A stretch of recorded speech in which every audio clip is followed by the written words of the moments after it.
भक्ताय तद्भक्ताय नमो नमः। ओम नमो भगवते वासुदेवाय। ओम नमो भगवते वासुदेवाय। ओम नमो भगवते वासुदेवाय। ओम नमो भगवते वासुदेवाय। ओम नमो भगवते वासुदेवाय। ओम नमो भगवते वासुदेवाय। नारायणं नमस्कृत्यं नरं चैव नरोत्तमं देवीं सरस्वतीं व्यासं ततो जयमुदीरये। नष्टप्रायेषु भद्रेषु नित्यं भागवतसेवया भगवती उत्तमश्लोकैर्भक्तिर्भवती नैष्टिकी। कृष्णाय वासुदेवाय देवकी नंदनाय च नंदगोपकुमाराय गोविंदाय नमो नमः। जय श्री कृष्ण चैतन्य प्रभु नित्यानंद श्री अद्वैत गदाधर शिवासदि गौर भक्त वृंदा। हरे कृष्णा कृष्णा कृष्णा हरे हरे, हरे राम राम राम हरे हरे। हरे कृष्णा। प्रिय पंचशील भक्तवृंद, दामोदर देश भक्तवृंद, फेसबुक के भाग्यशाली भक्तों, हम श्रीमद् भागवत के प्रार्थनाओं के अंतर्गत छठे स्कंद के 16वें अध्याय में चित्रकेतु नारद का सानिध्य, शिक्षा, दीक्षा और कृपा प्राप्त करके उनकी दिए हुए मंत्र के उच्चारण करने से विद्याधर अधिपति बन गए और भगवान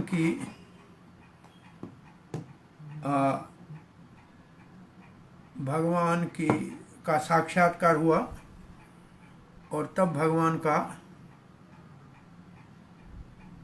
दर्शन हुआ और दर्शन होने के ऊपर उन्होंने साक्षात श्री बलराम जी की प्रार्थना की, संकर्षण नीलांबर।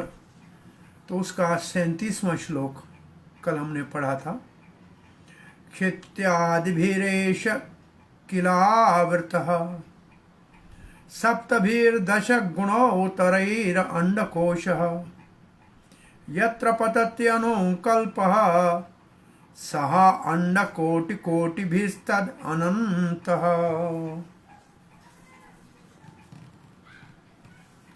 क्षति का मतलब पृथ्वी, आदि भी का मतलब और पंच तत्व, और ऐसे 7 तत्वों की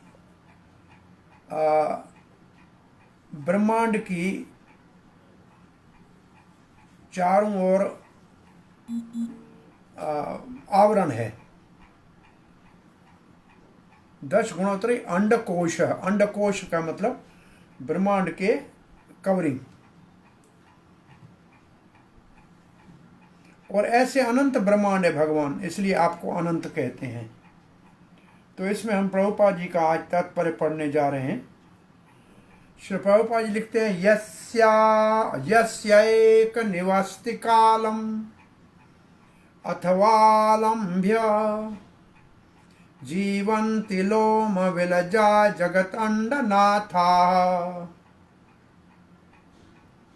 भगवान सांस बाहर निकालते हैं, कई कोटि ब्रह्मांड बाहर निकलते हैं। जीवन्ति लोम विलज जगत अंड, और भगवान सांस वापस लेते हैं, सब ब्रह्मांड समाप्त हो जाते हैं। जीवन्ति लोम विलजा जगत अंडनाथा विष्णु महान स एह यस्य कला विशेषो। और इतने सारे ब्रह्मांड ऐसे कौन निकालता है और कौन वापस में अंदर ले लेता है? बोला महाविष्णु। वो महाविष्णु कौन है? यस्य कला विशेषो, भगवान की एक कला है, अंश का अंश है। तो भगवान कौन है? गोविंदमादि पुरुषम तमहम भजामि। तो भगवान के सांस लेने से, अंदर लेने से सब ब्रह्मांड अंदर, बाहर लेने से ब्रह्मांड बाहर। ऐसा महाविष्णु भगवान गोविंद का एक कला है। प्रभुपाद की कला का मतलब है भगवान के एक विशेष विस्तार का विस्तार।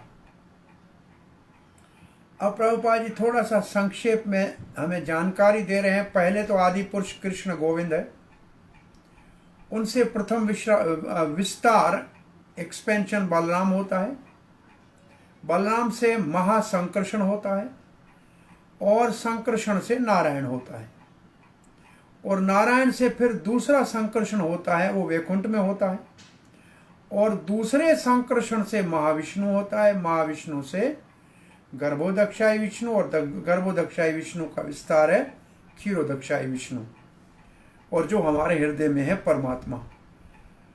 तो अब आप देखिए कि क्षीरोदक्षाई, गर्भोदक्षाई, कारणोदक्षाई, पहला संकर्षण और नारायण, फिर मूल संकर्षण, फिर महासंकर्षण, फिर बलराम जो मूल संकर्षण है, और फिर श्री कृष्ण गोविंद। ऐसे इसको कहते हैं अंश का अंश।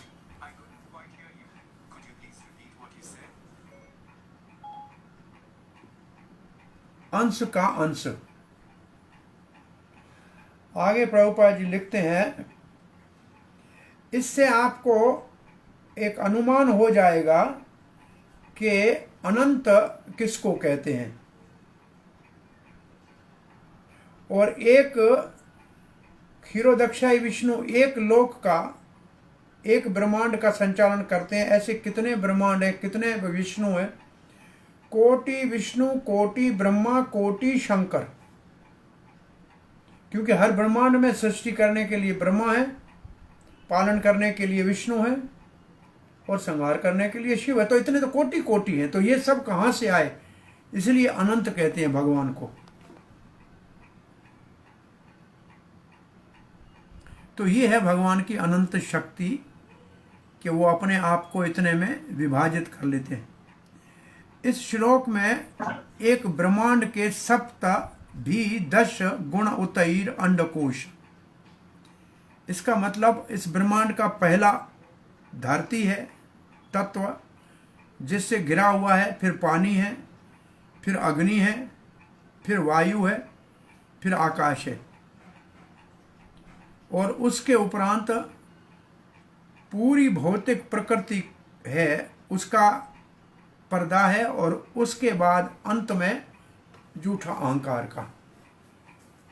ये सब, ये ही 8 जो हैं, ये 7, ये अष्टधा भिन्न प्रकृति, ये भगवान की, ये भी भगवान का ही विस्तार है, परंतु अलग विस्तार है। इसमें एक सारी भौतिक तत्व, महत तत्व को छोड़ें तो बाकी ये 6 जो हैं, उन 8 में से है तो मन और बुद्धि रह गया। तो ये सारा भौतिक प्रकृति है। जो पहला पर्दा है दूसरे से 10 गुना ज्यादा मोटा होता है, और ऐसे अनंत ब्रह्मांड है। भगवत गीता में भगवान अर्जुन को कहते हैं, आप मेरे विभूति को क्या सुनना चाहते हो? अथवा बहुने तेन किम ज्ञाते न अर्जुन, क्या अधिक जानने की जरूरत है? एक ब्रह्मांड का बताया है आपको, ऐसे कोटि ब्रह्मांड है। विष्टभ्यम अहम इदम कृत्स्नम एका अंशेन स्थितो जगत। मेरे एक अंश से ये पूरा जगत जो है इसका विस्तार हो रहा है, और ऐसे अनंत जगत है। तो क्या सुनने की जरूरत है? बस आप भक्ति करो, सुखी हो जाओ। अब प्रभुपाद जी सारांश बता रहे हैं कि जितना पूरे कोटि कोटि ब्रह्मांड है, करोड़ों करोड़ों लोक जो हैं, आकाश में इतने तारे देखते हैं, ये भी सब तो सारा कुछ ना कुछ इनका अपना भी अस्तित्व है।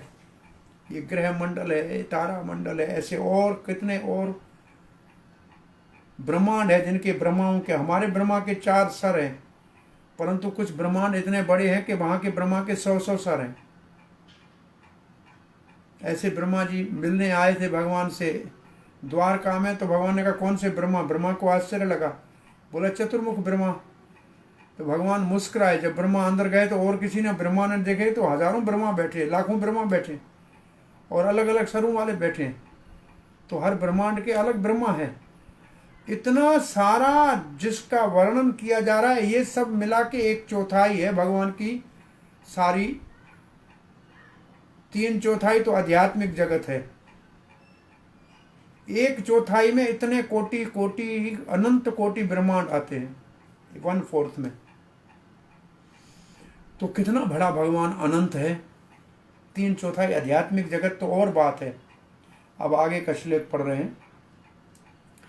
विश्यात्रिशो नरा पश्वो य उपासते विभूतिर्न परम त्वाम तेषामाशीष ईश तद अनो विनश्यन्ति यथा राजकुलम। विश्य त्रिषु नर पशवो, विश्य त्रिषु, ये त्रिषु का अर्थ है तृष्णा। ये त्रिषु का अर्थ 3 नहीं है, तृष्णा, विषयों की तृष्णा। तृष्णा का मतलब प्यास, विषयों की प्यास का मतलब इंद्रियों के विषयों के भोग की कामना, तड़प, प्यास। तो विषय त्रिषु, विषयों की तृष्णा। नर पशु हो, मानव हो या पशु हो, यह उपासते, जो भगवान की उपासना करे और करे विषयों की तृष्णा की, तो वो नर भी पशु है, वो तो पशु के स्तर का हो गया। विभूतिर न परम त्वाम तेषाम आशीष ईश। ईश, आप उनको तो आशीष दे देंगे, परंतु वो ऐसी कोई विशेष विभूति उपासते, विभूति किसकी उपासना करते हैं? आपकी विभूति की उपासना। ये देवता भगवान की विभूतियां हैं। देवानाम इंद्रश्चास्मि, वसुनाम पावकश्चास्मि, ये सारे जितने देवता हैं ये भगवान की विभूतियां हैं। तो विषयों की तृष्णा के लिए पशु जैसा मानव जब पशु जैसा है, वो ऐसे भगवान की विभूति देवताओं की उपासना करता है। न परम त्वाम, आपकी नहीं करते हैं भगवान। जो परम है, परम पुरुष है, परम ईश्वर है, तेषाम आशीष ईश, उनको वो देवता आशीष दे देते हैं, क्योंकि उनके पास भी कुछ तो ईश्वरता है। तद अनु विनश्यन्ति, वो सब नाश हो जाएगा। कब? जब देवता प्रलय होगी, देवता गया, देवता की आशीष गई। उदाहरण क्या देते हैं? यथा राजकुलम, किसी राजा ने किसी को कोई जमीन दे दी है आशीर्वाद में, राजा चला गया, कुल समाप्त, दूसरा राजा आया तो वो समाप्त हो गया उसकी आशीर्वाद। तो यहां इस श्लोक का अर्थ हुआ है भगवान कम बुद्धि वाले, इसका मतलब मानव है पर 2 पांव वाले पशु इसको कहते हैं, द्विपाद पशु, जिनको भौतिक भोग की बहुत बड़ी तृष्णा है, इंद्रियों के विषयों के भोग की तृष्णा है। वो नाना प्रकार के देवताओं का पूजन करते हैं। वो मानव होते हुए भी पशु के स्तर पे हैं, क्योंकि आहार निद्रा भय मृत्यु ने बस यही कर रहे हैं। इन्हीं पशु बुद्धि के कारण वो आपका भगवान पूजन नहीं करते, परंतु आपकी विभूतियां जो इस जगत के देवता है, आप तो महान महत्वपूर्ण है, वो तो इतने महत्वपूर्ण नहीं है, उनकी पूजा करते।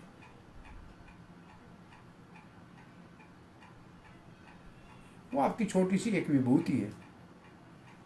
जब ये विश्व का प्रलय हो जाएगा, ब्रह्मांड जब विनाश हो जाएगा, तो देवता और उनके आशीर्वाद भी उसके साथ समाप्त हो जाएंगे।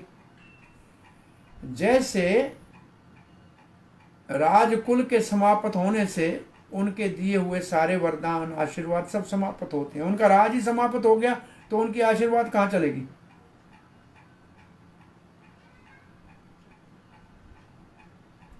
हे भगवान, पशु तुल्य मानव जो विषय भोग की तृष्णा से, प्यास से परेशान है, वो देवताओं की पूजा करता है, आपकी पूजा नहीं करता। देवता के विनाश के साथ उनकी दी हुई आशीर्वाद ऐसे नाश हो जाती है, जैसे राजा ने अपने सेवकों को जो भी आशीर्वाद, जो भी आशीर्वाद दिए, राजा गया तो वो सब समाप्त हो गया।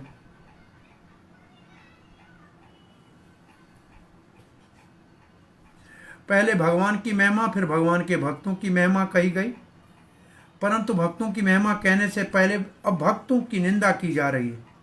जो भक्त नहीं है भगवान के, उसका इस श्लोक में निंदा की जा रही है। विभूति का मतलब है देवता। वो देवता की पूजा करते हैं, आपकी नहीं करते हैं।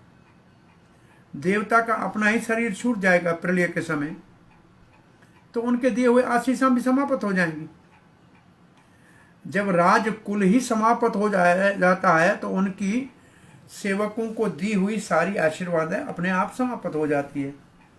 प्रभुपाद कहते भगवत गीता के 10:20 में लिखा है, कामैश्ते हर्त ज्ञाना प्रपद्यन्ते अन्य देवता। कामनाओं की तृष्णा से लोग अन्य देवताओं की पूजा करते हैं। अन्य देवताओं की मतलब आपकी नहीं करते, किसी और देवता की करते हैं। और यही श्लोक उसी भाव से उसी बात को कह रहा है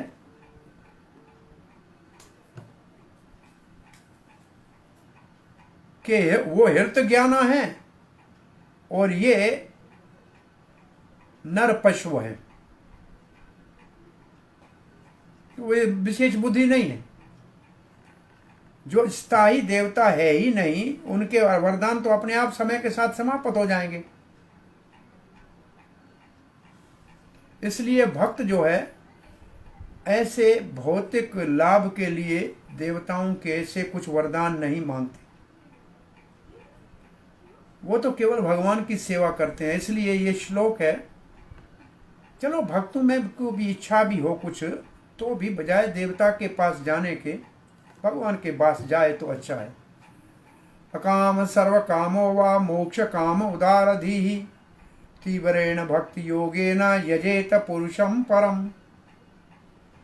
अकाम कोई कामना नहीं है, सर्व काम और सारी इच्छाएं हैं, वा अथवा मोक्ष काम, या तो मोक्ष चाहिए तो पहला भक्त है, दूसरा कर्मी है, तीसरा ज्ञानी है।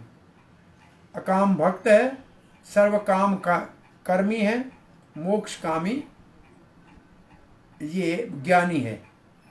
उदार धी ही, अगर वो उदार बुद्धि वाले हैं, समझदार हैं, तीव्रेण भक्ति योगेन यजेत पुरुषम परम, तो उन सबको तीव्रता से भक्ति योग में परम पुरुष भगवान की पूजा करनी चाहिए। तो क्या है, उनकी इच्छा पूरी करते करते भगवान उनको अपनी आशीर्वाद और भक्ति दे देंगे। प्रभुपाद लिखते हैं, ये जो सिद्ध पुरुष हैं मानवता में, उनका ये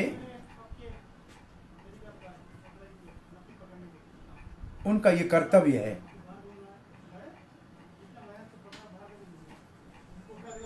परंतु मानव का केवल रूप धारण किए और काम पशु जैसे हैं, नर पशु, द्विपाद पशु,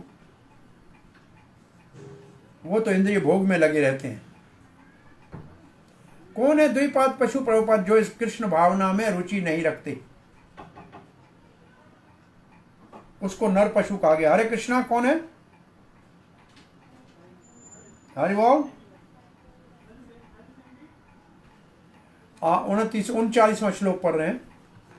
काम धियास्त्वयि रचिता न परम रोहन्ति यथा करम्भ बीजानि ज्ञानात्मने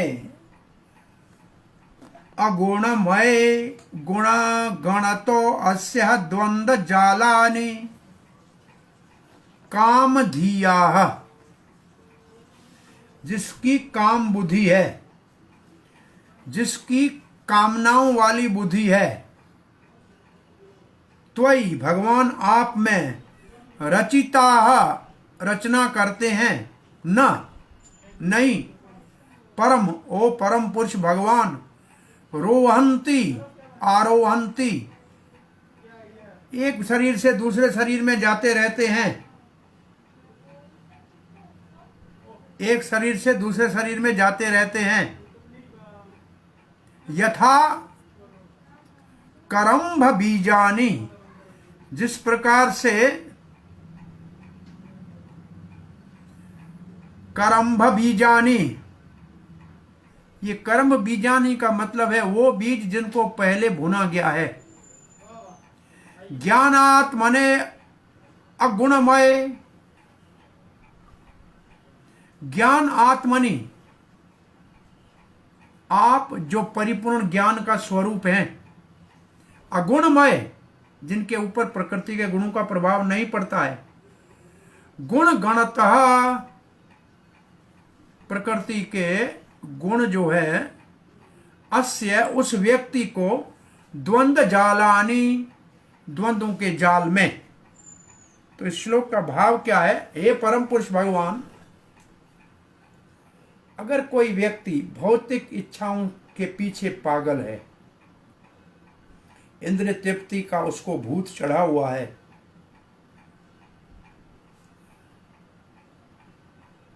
और जो उसके पास वैभव है, भौतिक ऐश्वर्य है, उससे आपका पूजन करता है। कैसे आपका पूजन करता है? जो आप ज्ञान स्वरूप हो, जो आप भौतिक प्रकृति के गुणों से परे और दिव्य हो, फिर भी वो जन्म मृत्यु के चक्कर से मुक्त हो जाएगा। ये ऐसा समझना चाहिए कि जिन लोगों के पास धंधा है, कारोबार है, पैसा कमाते हैं, फिर वो भगवान की सेवा में लगाते हैं, मंदिर बनाते हैं, भगवान की पुस्तक छापते हैं, पुस्तक वितरण करते हैं, उसमें सहयोग करते हैं, भक्तों की सेवा करते हैं, भगवान की सेवा करते हैं। इसका अर्थ है भले कोई व्यक्ति भौतिक भोग के पीछे भाग रहा हो पागलपन की तरह, फिर भी जो उसके पास ऐश्वर्य है, उनसे भगवान, आप सर्वज्ञ भगवान का, तीनों गुणों से परे दिव्य भगवान का अगर पूजन करता है, तो फिर उसको पुनः जन्म नहीं लेना पड़ता। ऐसे जैसे भुने हुआ बीज धरती में डालने से उससे कोई अंकुरित पौधा नहीं होता।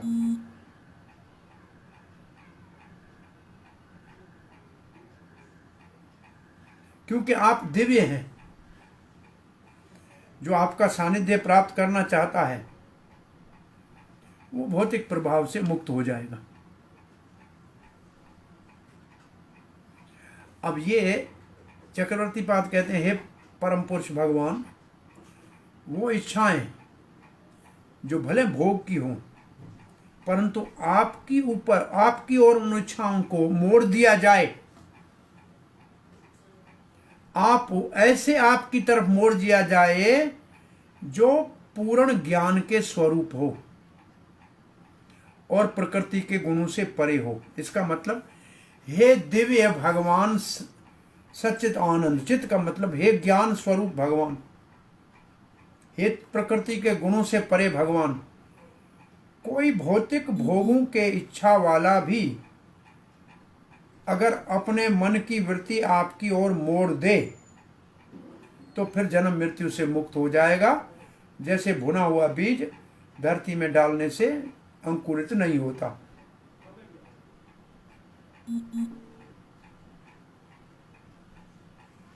बोला, फिर ये जन्म मृत्यु और ये द्वंद्व कैसे चलते हैं?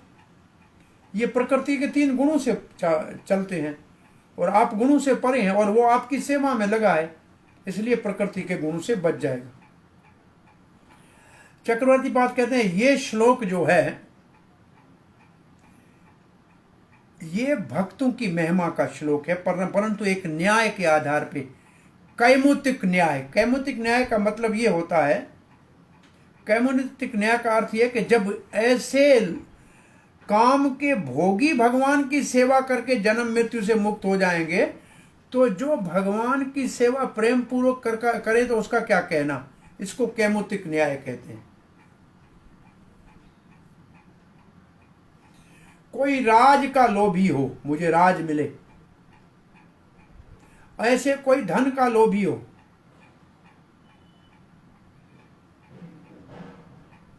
परंतु वो सब आपको अर्पण कर दे, तो फिर वो जन्म मृत्यु से मुक्त हो जाएगा। जैसे भुने हुए बीज धरती में अंकुरित नहीं होते।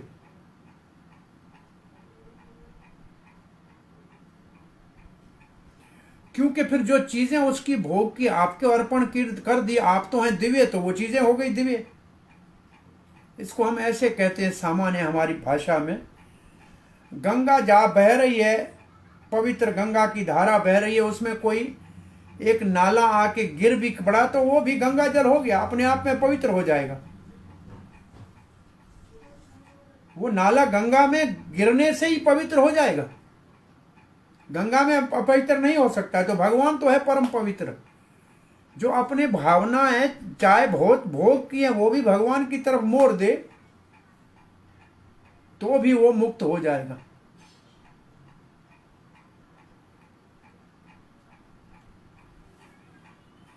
परंतु अगर उसकी इच्छाएं कहीं और किसी और की पूजा में लगाए तो फिर तो वो बीज अंकुरित होगा, जन्म मृत्यु का चक्कर चलेगा,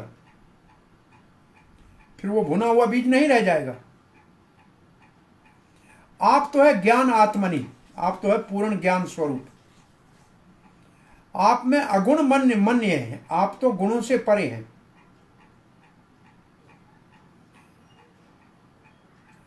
जैसे यहां उदाहरण ये दिया है, जैसे कुएं में कोई चीज गिरे तो वो भी कुएं जैसी हो जाती है। पता नहीं किसका फोन बार बार आ रहा है।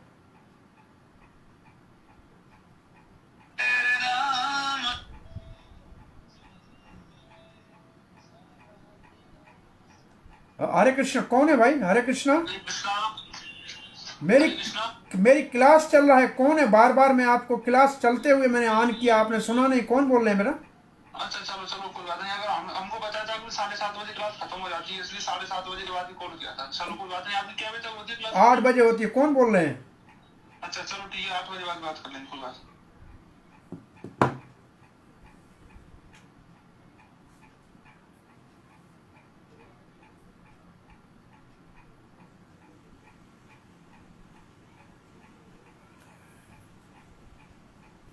तो वो ऐसा है कि गंगा में जैसे कोई नाला गिरे या कुएं में कोई रस वाली चीज गिरे, तो रस के कुएं में कोई चीज गिरे तो वो भी रस वाली हो जाएगी, और वो भौतिक इच्छाएं भी आप में प्रवेश करते हुए अपने आप आध्यात्मिक हो जाएंगी। तो फिर तो उनका जन्म मृत्यु नहीं चलेगा, और जो द्वंद्वों का जाल है जो प्रकृति के गुणों से चलता है वो समाप्त हो जाएगा। श्री प्रभुपाद जी लिखते हैं, भगवत गीता के 9वें अध्याय के 4थे अध्याय के 9वें श्लोक में लिखा है, जन्म कर्म च मे देव्यम एवं यो वेति तत्वतः त्यक्त्वा देहम पुनर्जन्म नैति माम एति सो अर्जुन। मेरे जन्म और मेरे लीलाओं को, मेरे कर्मों को जो दिव्य मानता है, तीनों गुणों से परे मानता है और जानता है, वो भी जन्म मृत्यु के चक्कर से मुक्त हो जाएगा। प्रभुपाद कहते हैं, कोई अगर कृष्ण भावना के कार्यों में लग जाए ना केवल, और कृष्ण को समझने का प्रयास करे, तो जन्म मृत्यु से मुक्त तो हो ही जाएगा। जैसे भगवत गीता में यहाँ कहा गया है, त्यक्त्वा देहम पुनर्जन्म नैति माम एति सो अर्जुन। वो व्यक्ति भगवत धाम जाने का अधिकारी हो जाता है। भले कोई भौतिक इच्छाओं से भरा पड़ा हो, परंतु वो भगवान की सेवा के लिए आ गया है, तो फिर भगवान की कृपा से वो भी भौतिक धाम चला जाएगा। इसका भाव ये है वास्तविकता में कि कृष्ण भावना में आना, कृष्ण के चरणों में आकर्षण होना, कृष्ण के भक्तों का संग करना और भगवान के नाम का उच्चारण करना, ये इतने आप में शक्तिशाली है कि उसके जीवन की में काया पलट हो जाएगी और वो अपने आप भगवान का भक्त बन जाएगा और भगवान के धाम चला जाएगा। भगवान और भगवान के नाम में कोई अंतर तो है नहीं। भगवान का नाम ही ले ले तो वो उसके कल्याण का कारण हो जाएगा। और भगवान के नाम में इतना रस आता है, जब वो रस आने लगेगा तो भौतिक इंद्रियों का रस तो फीका पड़ जाएगा। रसो हम अपसु कौन्तेय, हाँ, रसो वर्जम रसो अपि कौन्तेय परम दृष्टवान निवर्तते। एक बार भगवत प्रेम का आनंद आ गया तो फिर संसार का तो भोग तुच्छ है, उसको तो त्याग ही देगा।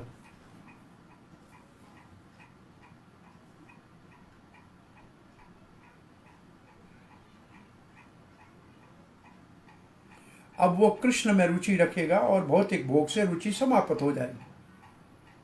किसी प्रकार से कृष्ण भावना के निकट आ जाए, भले भौतिक भोग के लिए आ जाए, भौतिक लाभ के लिए आ जाए, परंतु मुक्ति तो निश्चित हो ही जाएगी।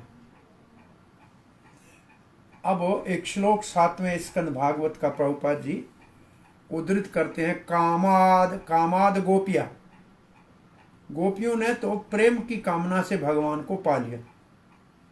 द्वेषाद, द्वेष करने से शिशुपाल ने मुक्ति प्राप्त कर ली।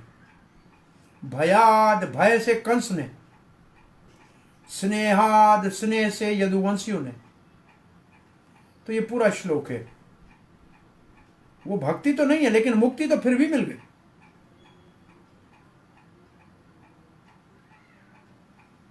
तो द्वेष वाले और भय वाले भी अगर मुक्त हो जाते हैं तो जो कृष्ण की सेवा और प्रेम करना वाले हैं उनकी सफलता में कोई संदेह रह जाता है का? यह है कौमुदिक न्याय। जितम अजित तदा भवता, जितम अजित तदा भवता, यथा भागवतम धर्मम अनवद्यम, निष्किंचनाये मुन्य आत्मा राम्यम उपासते अपवर्गाय।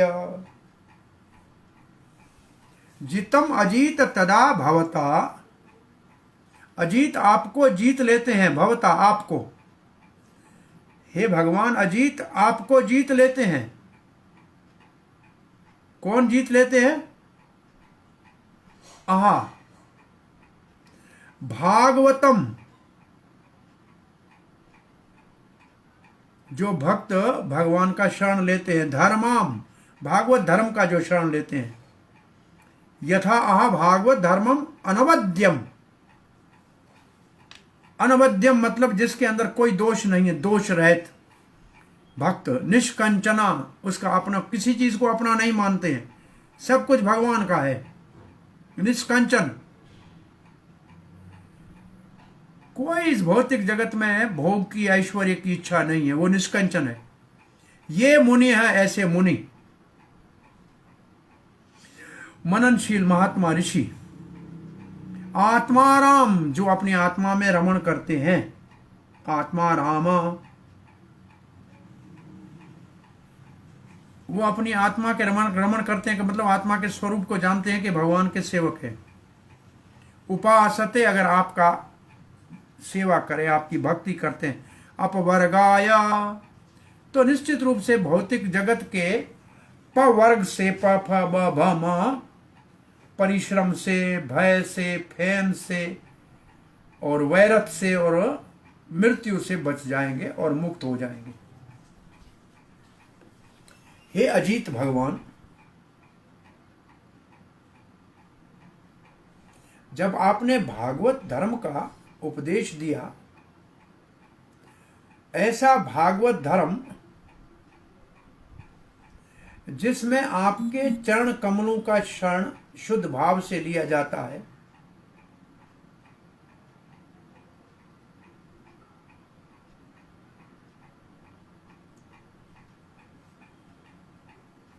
हे अजित भगवान, जब आपने भागवत धर्म का उपदेश किया, वो शुद्ध पवित्र भागवत धर्म है जिसमें कोई भी भौतिक कलमश नहीं है। और उस भागवत धर्म का लक्ष्य क्या है? आपके चरण कमलों की प्राप्ति। ये आपकी विजय है। आपका भागवत धर्म का उपदेश ही आपकी विजय है। जिन भक्तों को कोई भौतिक इच्छा नहीं है, जैसे कुमार, जो ज्ञान में परिपूर्ण है, आत्मा राम है, वो आपकी उपासना करते हैं भौतिक जगत से मुक्ति के लिए। दूसरे शब्दों में, वो भागवत धर्म का अनुशीलन करते हैं आपके चरण कमलों का शरण लेने के लिए। हे अजीत भगवान, जब आपने शुद्ध भक्ति का मार्ग बताया, जिसका ध्यान करके जिसमें भक्त आपके चरण कमलों का ध्यान करते हैं,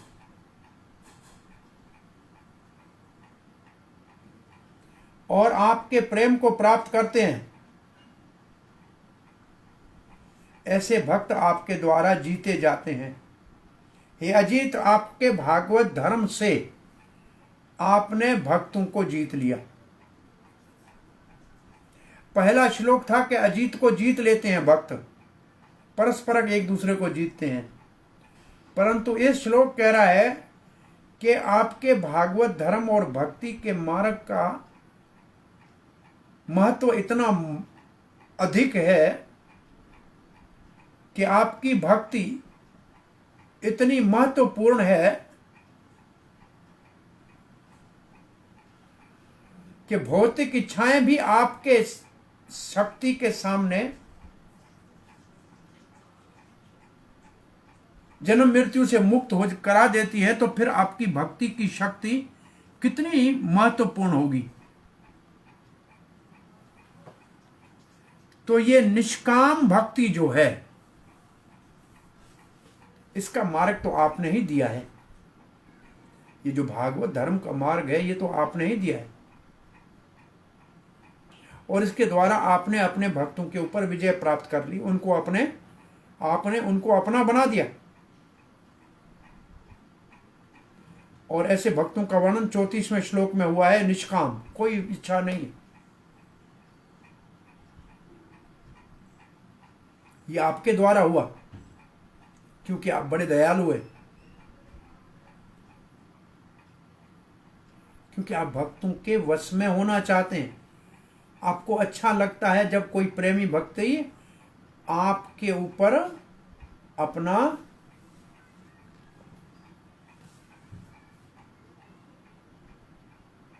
स्नेह के साथ मेरा मान ले कि भगवान मेरे हैं।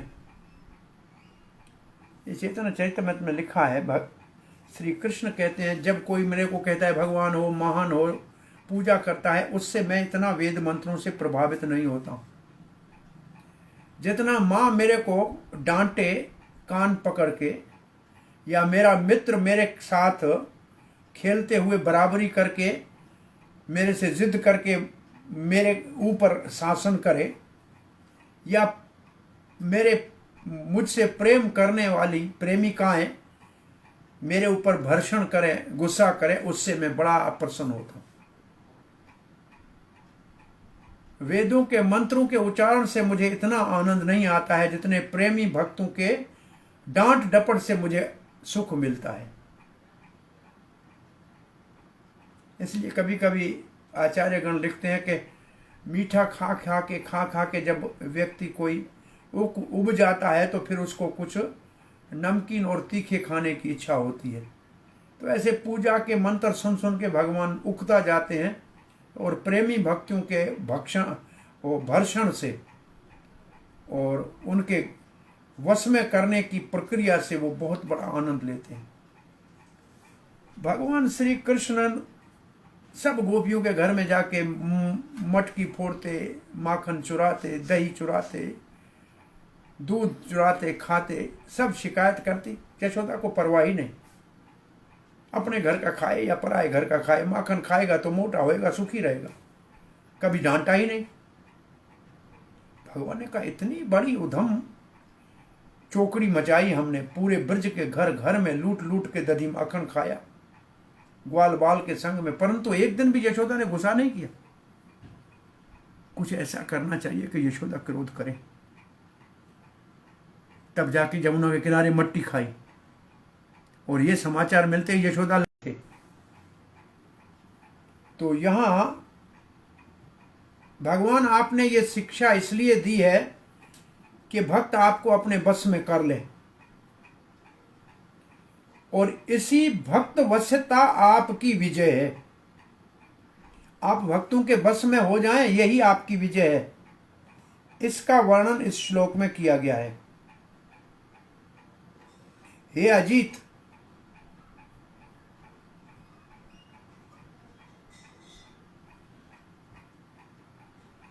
हरे कृष्णा कृष्णा कृष्णा हरे हरे, हरे राम राम राम हरे हरे।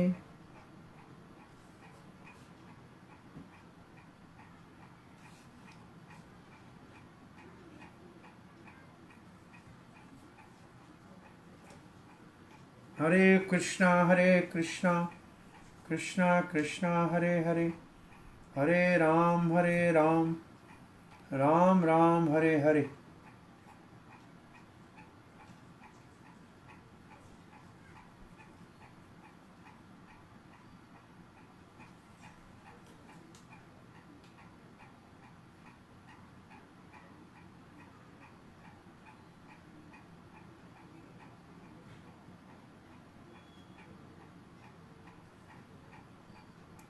मैं देख रहा हूँ अब नेट गया है, मैं देख रहा हूँ नेट गया है, क्या करूँ? ठीक है भाई। मेरे सामने पड़ा है, मैं देख रहा हूँ नेट चला गया है। लाइट भी आ गया है, को नहीं आ रहा है, कुछ क्या डिस्टर्बेंस है मालूम नहीं। मेरा अपना नेट है वो भी आ नहीं रहा है, क्या समस्या है?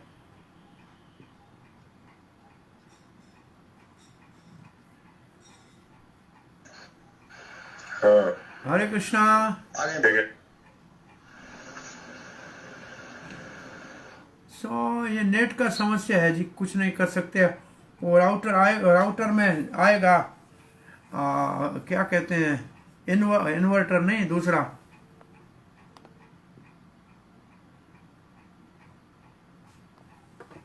यूएपीएस आने वाला है, तब ये समस्या कुछ कम होगी। हरे कृष्णा। हमारे कमल मल्होत्रा जी ने भेजने का व्यवस्था किया है, उनको लगता है कि ये 2-4 मिनट क्यों जाते हैं ऐसे।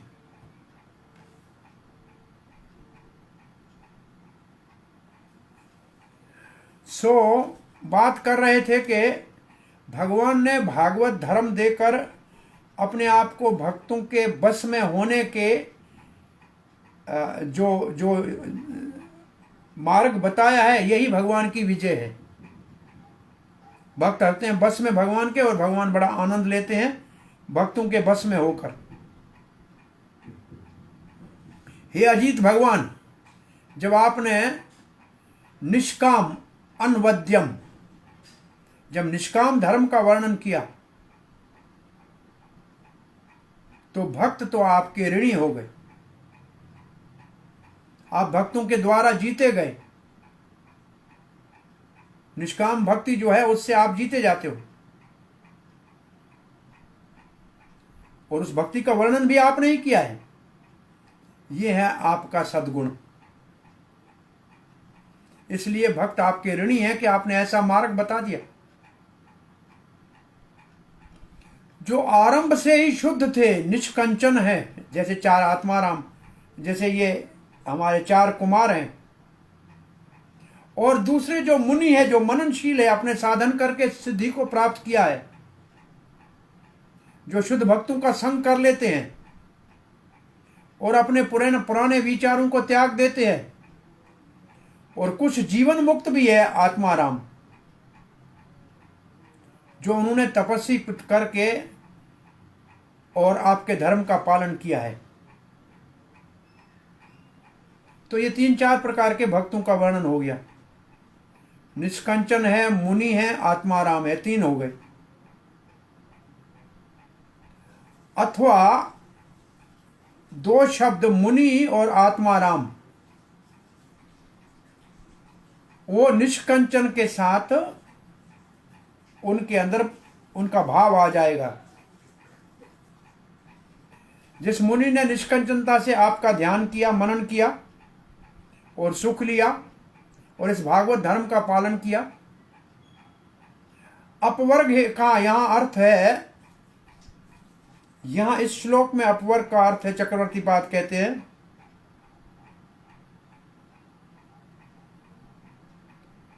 जो लोगों के 4 वर्गों का लक्ष्य होता है, धर्म अर्थ काम मोक्ष, उनसे परे।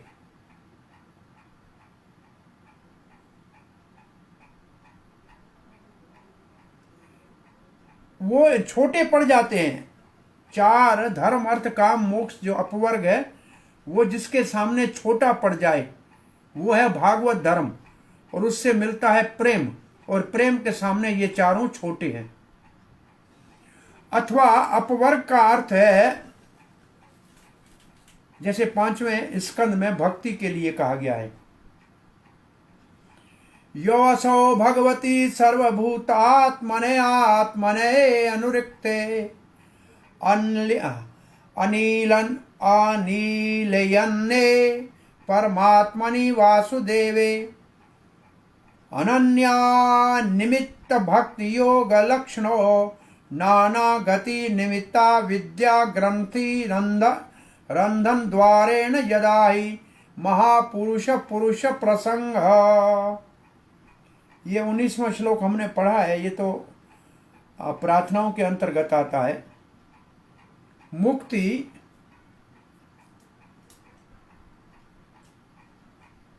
जिसका स्वरूप है अनन्य भक्ति भगवान की, जो सर्व उत्तम गुणों से परिपूर्ण है, वो नहीं जिस ब्रह्म में लीन होने की इच्छा है।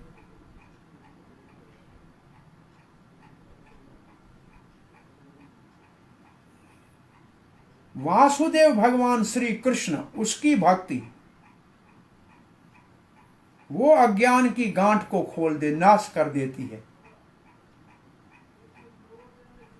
और वो भगवान के भक्तों के संग से प्राप्त होती है। प्रभुपाद जी के तात्पर्य में लिखा है, श्री रूप गोस्वामी भक्ति रसामृत सिंधु में भक्ति की परिभाषा देते हैं, अन्यभिलाषिता शून्यम ज्ञान कर्म आद्यनावृतम अनुकूल्येन कृष्णानुशीलनम भक्तिरोत्तम। कोई भौतिक इच्छा न हो, ज्ञान और कर्म का पर्दा न हो, अनुकूल भाव से कृष्ण का अनुशीलन करे, उसको उत्तम भक्ति कहते हैं।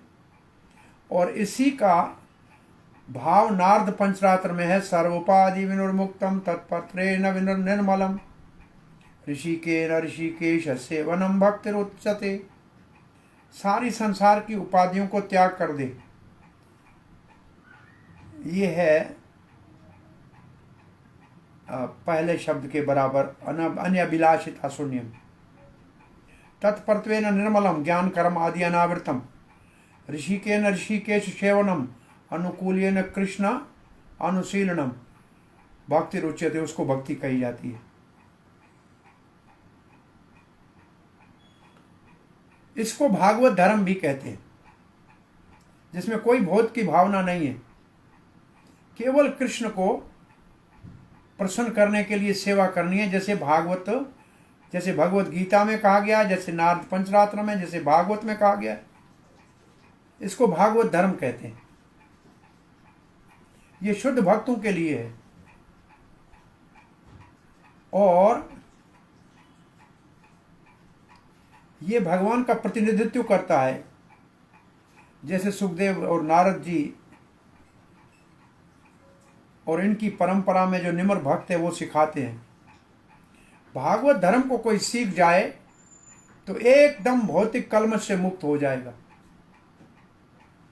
जीव जो भगवान के अंश हैं, अटूट अंग हैं, जो इस भौतिक जगत में दुख भोग रहे हैं, भागवत धर्म से अपने आप को स्वरूप में स्थित करके सुखी हो जाएंगे। जब भगवान उनको निर्देश देते हैं भागवत धर्म का स्वयं, और अगर वो उसको पालन कर ले तो ये भगवान की विजय है। इसका अर्थ है भगवान ने उस बेचारे बद्ध जीवों का उद्धार कर लिया।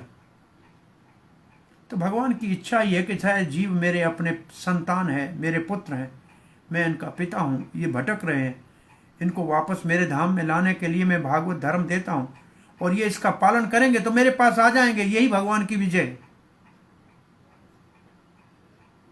और अगर कोई भक्त भागवत धर्म के नियमों का पालन करता है, सिद्धांतों के ऊपर चलता है, तो वो भगवान का आज्ञाकारी हो जाता है। तो फिर वो भागवत धर्म के बिना कैसा जीवन होता है उसको भी जान जाता है, जिसमें भगवान की आज्ञा का पालन नहीं करते हैं। तो कृष्ण भावना में कोई आ जाता है तो वो पतित जीव भी हो तो समझना चाहिए कि भगवान उसके ऊपर कृपा किए, भगवान की विजय है। सवई पुंसाम परो धर्मो मतो यतो भक्ति अथोक्षजे अहितुकी अप्रतिहता यस्यात्म सुप्रसीदते। ये है वास्तव में एक ही धर्म संसार में, एक ही धर्म है मानव के लिए संसार में, जो हमारे हृदय में भगवान की प्रेम भक्ति है, भगवान के लिए उसको जगा दे और उससे आत्मा प्रसन्न हो जाएगी। और ये है ना आत्म सुप्रसीद, आत्म परम प्रसन्न हो जाए। और वो अहितुकी होनी चाहिए भक्ति और अप्रतिहता होनी चाहिए। इसका कल वर्णन किया था। अहितुकी का मतलब कोई हेतु नहीं और अप्रतिहता का मतलब कोई रुकावट नहीं। और इसलिए श्रीमद् भागवत जो है ये दिव्य अमल पुराण है, इसका शरण लेना चाहिए। यहाँ वाणी को विराम देते हैं। हरे कृष्ण। धन्यवाद। किसी का कोई प्रश्न जिज्ञासा है तो पूछिए।